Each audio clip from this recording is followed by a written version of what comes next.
Hi all, this is Allmighty and welcome to this video. So yesterday I covered a game from Capablanca, and on today's menu we have some Fischer.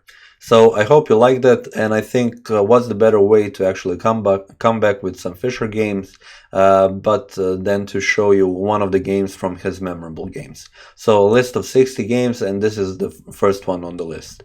Played in 1957 in a New Jersey Open against a strong American master, James T. Sherwin. So we have Fischer with the white pieces and Sherwin with the black pieces, so I couldn't find Sherwin's picture from his younger days. So this is a much newer picture, and of course we see Bobby as a 14-year-old on this picture. So let me just show you the game, and after that I will just talk about a little bit about Fischer's life. We have e4 c5, going for the Sicilian, knight to f3, and now e6. Usually you would see from Fischer playing d4 right away, but maybe so he played d3 at this point. So maybe because here Sherwin played e6, and it kind of nullifies his signature move in the Sicilian, bishop to c4. He wanted to go for the closed Sicilian, some kind of a closed setup. So here d3 was played, and we have knight to c6.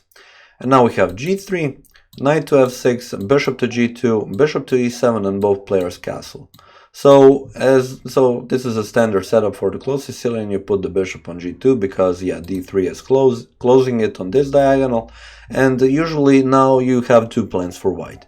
You would either like to move out this knight maybe to h4, or if h3 is played to h2, or back to e1 to push f4, or other plan is to push c3 and d4. So a normal thing in a Sicilian.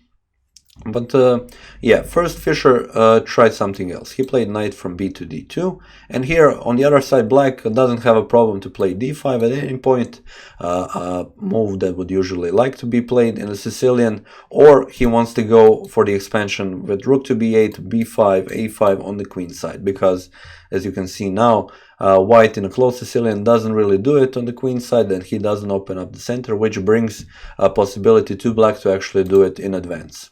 We have rook to b8 now and rook to e1. And here d6 was played, but also possible was d5. Here Sherwin makes a decision not to go for an opening up of the position in the center. He would rather maybe prepare something on the edge of the board. So on the queen side here, as we can see, since he played a rook to b8.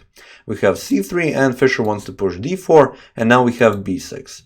So, as I've said, b5 would be a more natural move here, but b6 was played, clearly preparing bishop to b7. We have d4, and now queen to c7. You don't want to take on d4, rather, if d takes on c5 now, you open up the d file and put the rook on d8. And now Fischer didn't quite like the position at hand, and he wanted to open it up. He pushed e5, which essentially isn't the best move. Probably a better move could have been knight to c4, pulling the knight away, discovering some squares for this bishop so that he can move along this diagonal. Queen to c2 and rook to d1 would be a normal approach at this point.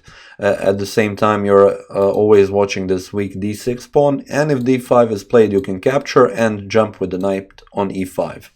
But as I said, e5 was played, and here Sherwin could have he could have just taken e5, d takes on e5, and now knight to d7 put a lot of pressure on this e5 pawn.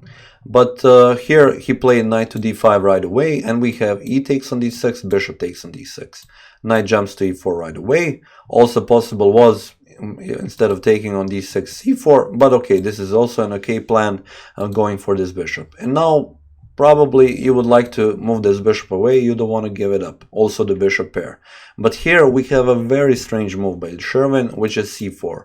A move that you don't usually see played with black in Sicilian, because the whole point of the c5 move from the start is to capture on d4 or to mess up a white's center, especially on the d4 square. But Sherwin makes this decision, which essentially gives essentially gives Fischer a chance to go for the game. Knight takes on d6, of course, queen takes on d6, and now knight to g5, going for this pawn and for these pawns right away. And here a very natural move could have been just playing h6, and this would make Fischer go with the knight, so there aren't any sacrifices or anything. You could just go back to e4 or back to f3.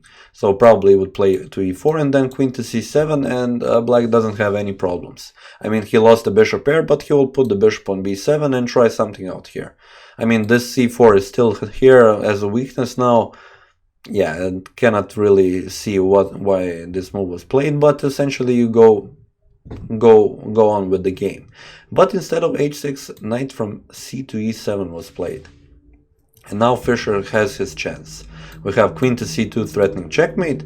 Now we have to play g6 or knight to g6. So knight to g6 was played, and now h4. Immediately you want to push h5 and move this knight away.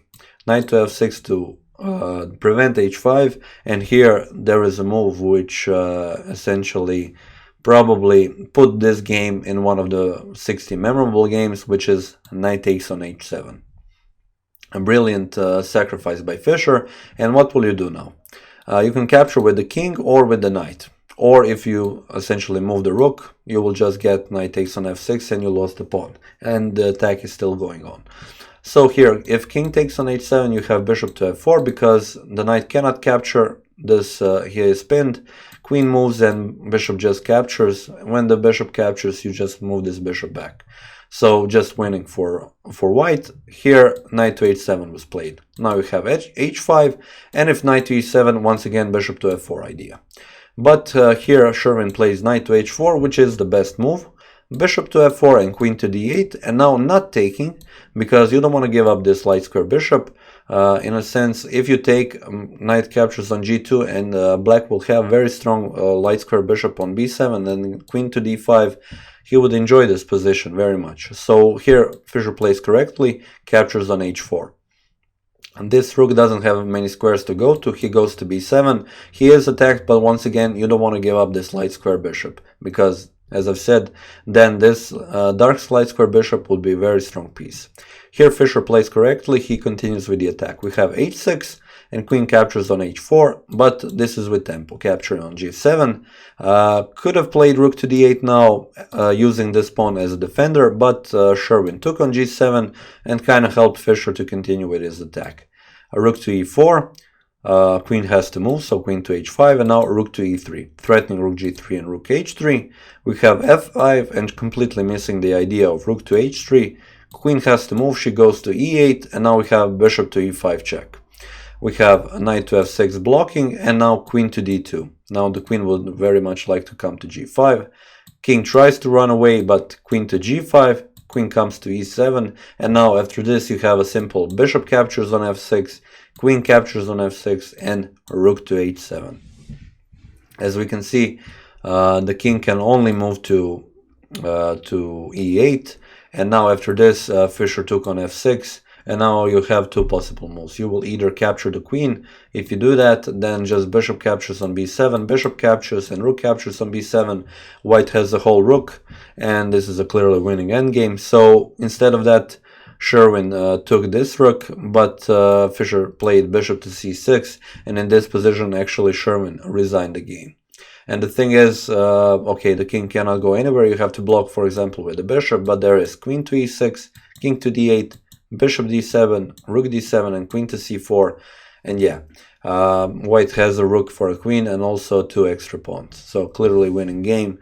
And yeah, this is why Sherwin decided not to pursue this game anymore. And this is pretty much it for this game.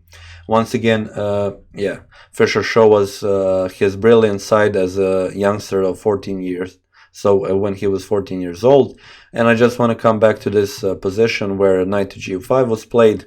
Essentially, instead of putting this knight to e7, h6 was a possible move and black would be fine. So it kind of makes you think. Also, it's a good educational material for those of you who always think if something comes to g5 as well, so when you're black and something comes on g5 or b5, and when you're white if something comes on g4 or b4, should you play h6 or not? Yeah, this is a very good learning material. Definitely here Sherwin should have done that, but he missed it, and in the end we have this brilliancy, so I guess we can thank him for that. Okay, this is pretty much it for this game. I would like to talk about a little bit about Fischer, so if you're interested in that, please continue watching this video. So yeah, this is kind of the last game I'm going to show you from 1957. From the next game, I'm going to move on with 1958, and then talk about the interzonal tournament in Portorož. Very important tournament for Fischer. He will be 15 years old, and already then he will he will play alongside masters such as Tal, Bronstein, Tigran Petrosian, Bent Larsen, and many other strong players. So that was a very strong tournament, and the tournament which was used as a qualifier for the candidates tournament of 1959. So that is definitely a tournament from which I will show the next game, but also a little bit about Fischer's life. Since he was a youngster, at this point in life, he kind of wanted to, he already knew that he wanted to become the world chess champion. And in order to do that, he was a very pragmatic person and a very practical person. He wanted to do only those things, that stuff that would actually help them in that goal. And actually, he thought personally that school didn't help him in that. And usually during school hours, he didn't listen, and he usually just played chess or tried to play chess or read chess books, everything related to chess. There were some funny anecdotes. For example, teachers used to warn him all the time, like, Fischer, don't do that, I will send you to the principal, put the chessboard away, blah blah blah, stuff like that. Until one point, there is this one anecdote where actually the teacher said to Fischer, okay, I know I cannot pull you away from chess, but please, if you want to play it, can you just play it without the board? And that actually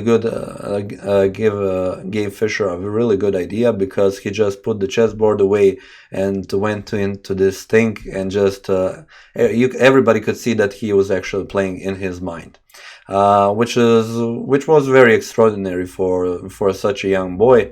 Yeah, no one could bother him at that point, neither his teacher or his classmates.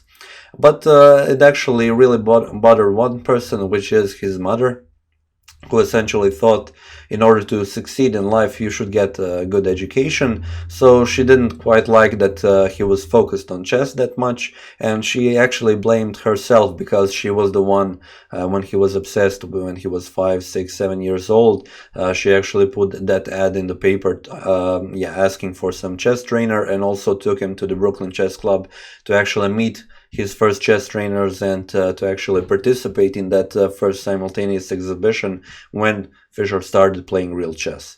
And in a sense, Fischer didn't quite got along with his mother. They had some other problems, because they were a lower income family. Only she was working, and there was Bobby and his sister. They got some money from Fischer's tournaments, from his awards and stuff like that, but that essentially wasn't enough. So they were struggling. But his mother, since Fischer became more and more popular, started using his name in order to, sell some stuff, use it to get into some places. In a sense, use Fischer's name to sell some wallets, stuff like that. And Fischer didn't quite like that, and there were multiple instances of that, and that just with that kind of behavior, that grew him apart more and more. And essentially, what happened in the end, they just, they keep fighting, and in the end, by the end of 1950s, she just moved away.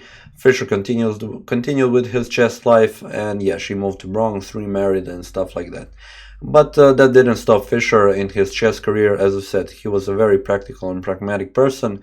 He knew what he wanted to accomplish in life, and he just did the stuff that he needed to do to actually do that. And that is pretty much it for this part of the story. As I said, we will continue in the next video with the interzonal tournament in Portorož. So until then, I would really like to thank you for watching this video. I hope I didn't bore you too much with this end stuff. Until then, definitely enjoy, and cheers. I will see you next time.